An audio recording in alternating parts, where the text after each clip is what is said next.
Hello everyone, Nathaniel Gavronsky here, and I'm right outside of Hohenwald in Tennessee. Hohenwald is a German name for high trees in this little town, which is I am sitting right outside of, where Meriwether Lewis is laid to rest.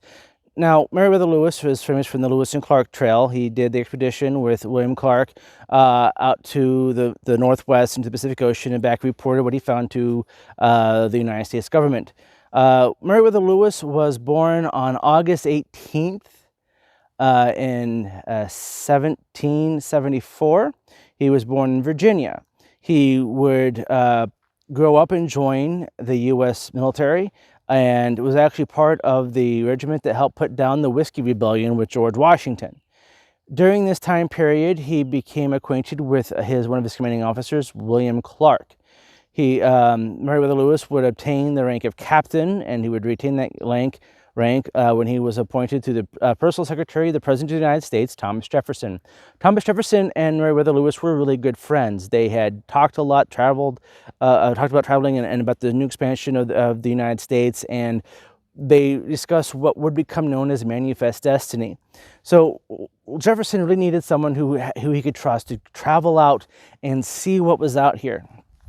So after the Louisiana Purchase, Lewis and William Clark joined together, and they had an expedition with a group of people who traveled from St. Louis, basically up the Missouri River, up into what is now Iowa, through the parts of Minnesota and the Dakotas, all the way out, trying to find the Northwest Passage, which never did exist, and then try to lay claim to this physical part of the United States, which we now owned.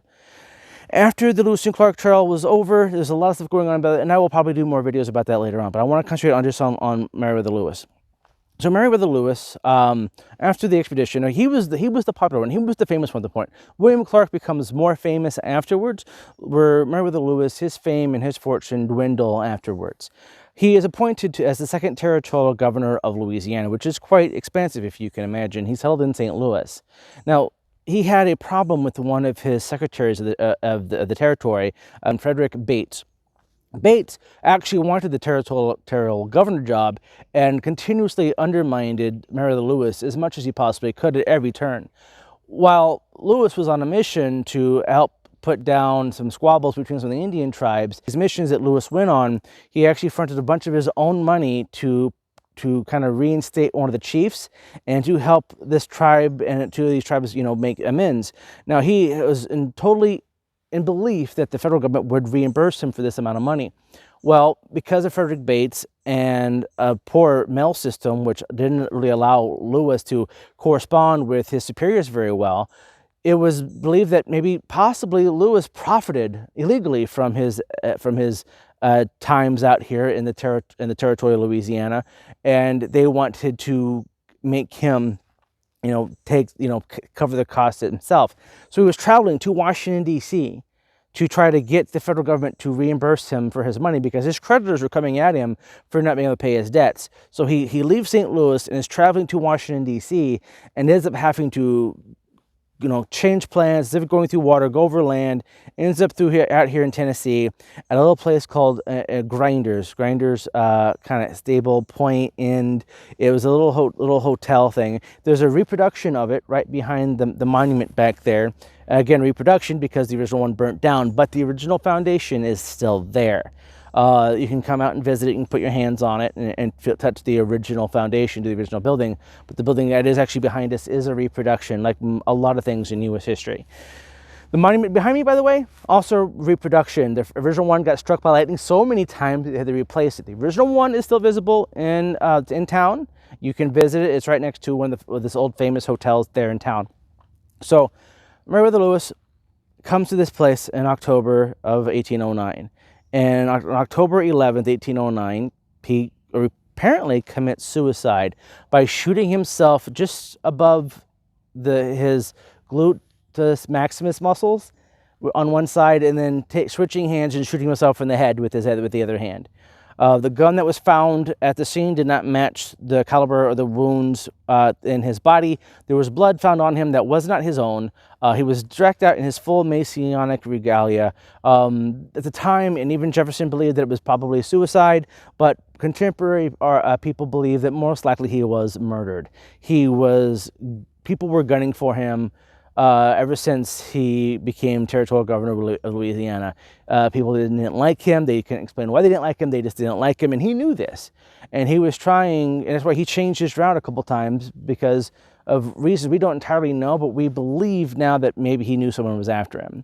But he was killed or committed suicide on October 11th, 1809, when Abraham Lincoln was only 8 months old in Kentucky. Just give you time frame of when this was going on.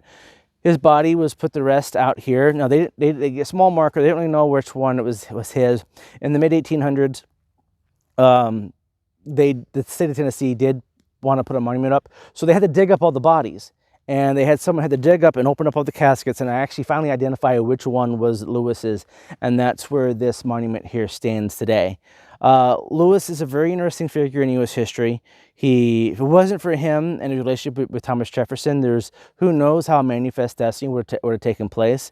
Relations with Native Americans could have been much worse without Lewis, not only throughout the Lewis and Clark Trail itself, but afterwards as territorial governor of Louisiana and helping build trade and trust relationships with a lot of these tribes in the central part of the United States. Lewis actually contributed to a lot of peace through his actions in his lifetime, and that's something that I hope people will remember about him. But this little town out here is really, really fascinating. I talked to some locals out here.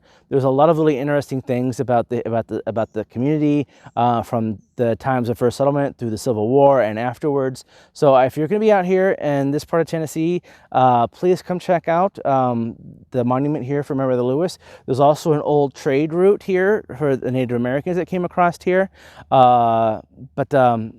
Please come out and check it out. I'm making the tour that U.S. Senator Lamar Alexander took through when he was running for governor throughout Tennessee, and I must thank him very much for the insight on this. It's been an amazing trip going through Tennessee.